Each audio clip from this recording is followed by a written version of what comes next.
But Nathaniel Greene was a hero of the Continental Army, not once, but twice.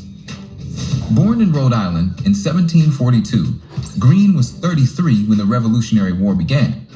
Most Quakers were pacifists, but he was determined to fight, and although his limp disqualified him from active duty in the army, he was a natural leader in the militia.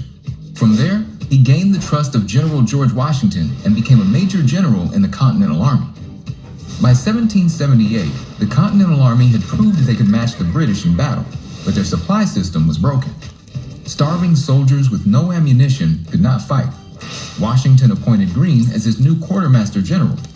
Though Greene saw himself as a leader of men in battle rather than an administrator, he swiftly improvised systems of supply dumps and wagon relays, so the Continental Army could maintain its supply lines when campaigning. Feeding an army is an expensive business, though, and Greene spent much of his time dealing with Congress, who accused him of profiteering. But Washington still backed him to the hilt, and in October 1780, Greene was selected for a new mission, command of the Southern Campaign. Greene's first decision was a gamble to split his force. He wanted to force the British to do the same, which they did. It looked like Greene's bet was paying off when General Daniel Morgan's men beat the Redcoats at the Battle of Cowpens. It was followed by the Battle of Guilford Courthouse, a bloody encounter in which Greene's force was beaten. But it was no real victory for the British. They had lost far too many troops. Greene and his men reconquered South Carolina and kept the remaining Redcoats on the back foot, all the way to the historic Patriot victory at Yorktown. As Greene himself said, "We fight, get beat, rise, and fight again." During the Southern Campaign, Greene had made personal guarantee of payment to suppliers to ensure his troops had decent clothes, food, and weapons.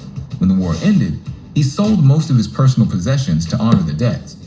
He'd been accused of profiteering by Congress, but this Quaker from Rhode Island had proved that his commitment to his new nation was absolute. 1830 and moved to Georgia in 1758. When the Revolutionary crisis began, Bullock became an outspoken leader of the Liberty Party that championed American rights. He served as president of Georgia's Provincial Congress that met in 1775 to address the growing problems with England. He was in Philadelphia as a delegate to the Second Continental Congress. His leadership and bravery in 1776 were unsurpassed.